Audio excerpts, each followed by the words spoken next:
out. Let me know where you're coming from, whether it's YouTube, Facebook, that sort of thing. If you are on Facebook, you can always head over to either the Steve Stein page or the Steve Stein guitar page if you want to throw something in the chat, if you might be seeing me somewhere else. So anyway, it's Monday. Welcome to a new week. And what we're going to be doing today is we're going to be talking about different zones to solo in. Hey, Jake.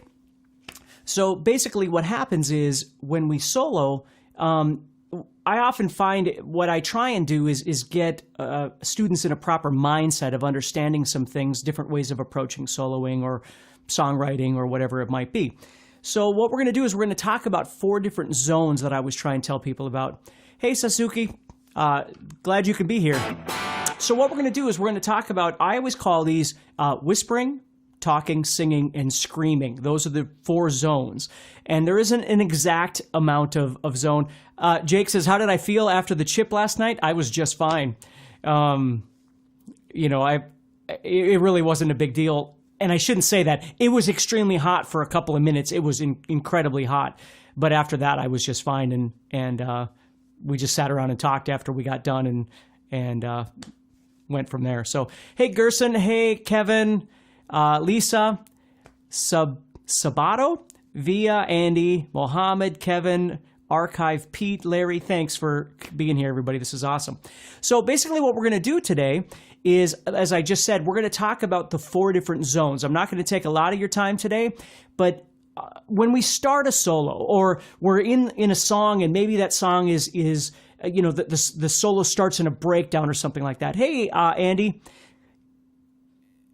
Everything about triads. Well, we're not doing triads today, but we will be doing triads soon, Andy. Okay? Hey, Omar. Hey, Adam. Hey, everybody. Polgia from Italy. Polgia. Brian. Thank you. Thank you, everybody. Okay, so let's get started. So 4 zones. Maybe you're writing a solo, or maybe you're on stage and you're jamming, and then the solo comes, and what's happening in the music underneath you is going to determine oftentimes which zone you start in. That's kind of what I want to talk about, okay? So, hey, everybody. So what we're going to do is we've got 4 zones. We've got whisper, talk, sing, and scream, okay? Now, again, this is a relative term, but it'll get you thinking a little bit about how to approach the guitar.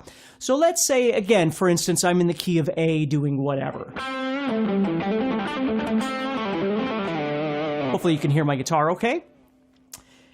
When the solo starts, if I'm going to whisper, what I want to do is I want to be as low down on the guitar as I can. Okay, that's where my whispering is going to be.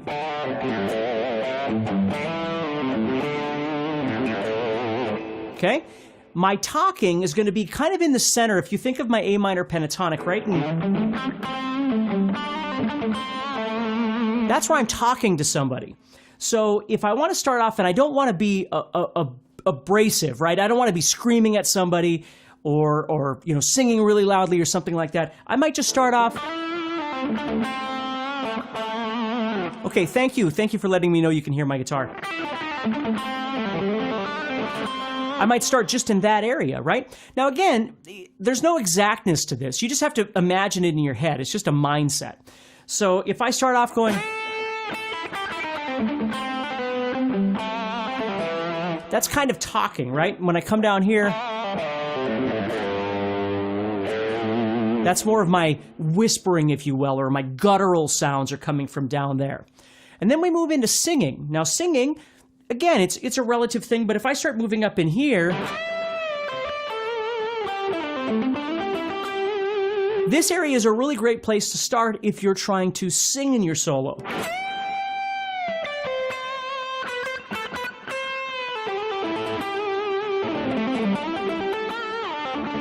Drop down into talking, and then down into that whispering down there. And then the 4th part of this is screaming. Like you really want to come out of the gate loud and proud, right? Well, that's where you might come up here and start doing your stuff.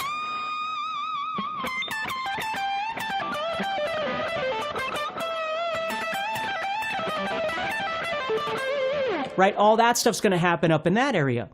So if you were thinking about a song that's, you know, doing a, let's just say it's something simple like,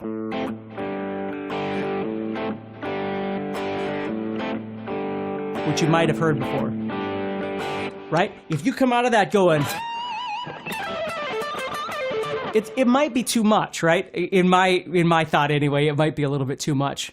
Hey Cryptic, hey Frank, Andy, thank you so much. Fade Tonight, Yuva, Velocity, Marco, White Rabbit. Awesome. Cool. Arno. Cool. Thank you. Thank you, everybody. This is great. There's a lot of people. I just want to keep going with the lesson here so I don't take too much of your time. So if you think about that song,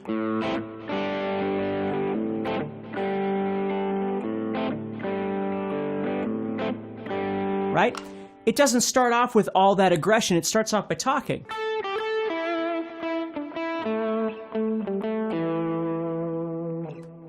So it's just singing to you. And then, or, you know, maybe if you wanted something a little bit more off of that, you might go into...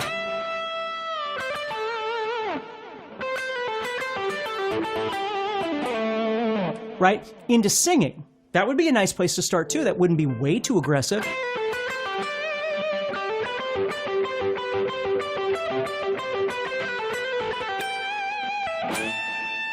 And then when I get up here, it gets a little bit closer to screaming, right? And that's how I've always tried to teach people to think about soloing. So as you're developing your entire fretboard and you're learning how the positions connect together and things like that, don't just think about the licks that you know or some of the patterns that you've learned, which are all great, but also think logically about where you want to start or where you want to end to kind of complement the rhythm that's happening underneath you. Thank you very much, Andy. Let's see here. We'll throw this up here. Josh says, I can talk pretty well first position, but need practice on singing in second, third positions. That's right. And that really brings up the next part, which is learning your fretboard, like developing your fretboard.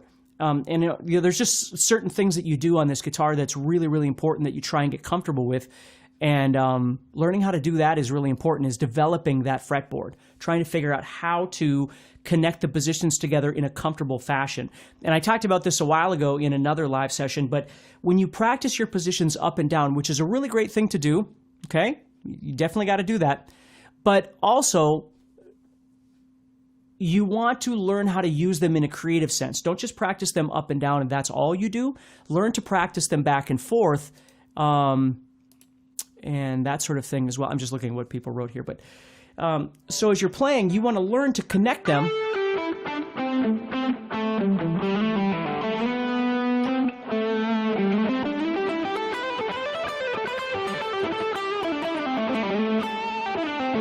And it doesn't have to be fast or anything like that. It's just trying to get used to being able to do those and connect them together how you like. Okay? So hopefully that makes sense to you. Let's see here. Perfect. Okay, we'll keep going here. Paul is here. Okay, cool. Thank you. Thank you, Gary. Steven's here. Hey, buddy. So if that makes sense, that's the best way of approaching this talking or whispering, talking, singing, screaming thing, is being able to move through those. Now, you might not be able to move sequentially. Maybe you don't know all your positions, so it's hard for you to, you know, move back and forth to find your way around. Maybe you have to jump around and that's okay too. Maybe you just start off by doing some talking.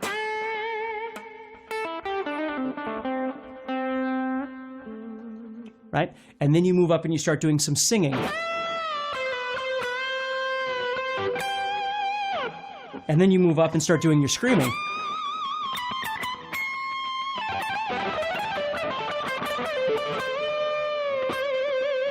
Right? And then you come back down and do some talking again.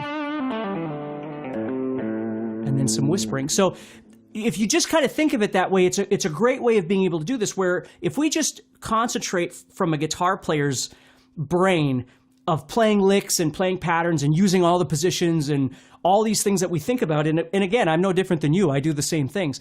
But if we think about that all the time, we're missing out on trying to make a real connection to the music and making it sound more authentic by really responding. And if I use that same example, and hopefully I don't get kicked off YouTube for doing that, but... right? It's mellow. It wants you to come in and relax, right? At least for me. You know, I want to...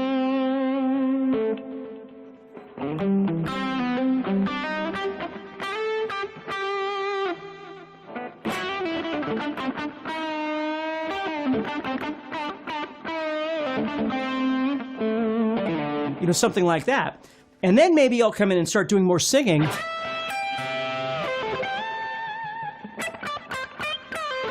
You know, whatever. I mean, whatever it is that you like, but you get the idea, as opposed to position 1, position 2, position 3, I got to do this, and I learn this lick. You know, if you just relax a little bit and think a little bit more about that, it'll make your solos connect better with the rhythm that's being played. So, thank you, Lisa. Lisa says, what does Lisa say? Love your analogies of using the voice to play. Makes sense and will always be easier to remember when soloing. I hope so. I hope that helps you. Okay? And Jerry says meandering helps. Meandering certainly does help. Learning to meander, and if you don't know what meandering is, you can just go on YouTube and look up my name and look up the term meandering, and you'll see what that is. But it's a great way of practicing your fretboard. Okay? So hopefully that helps you a little bit. I'm going to let you all go. Thank you so much for everybody being here. Again, do me a favor, if you haven't already subscribed to whatever channel, YouTube, Facebook, whatever, I sure would appreciate the support. And you can always head over to guitarzoom.com and check out my guitar courses and all that sort of thing too. So have a great week, stay positive, and try and practice a little bit of this in your playing and see what that does for you, okay? So everybody, take care, stay positive, and I'll talk to you again for sure next Monday morning, okay?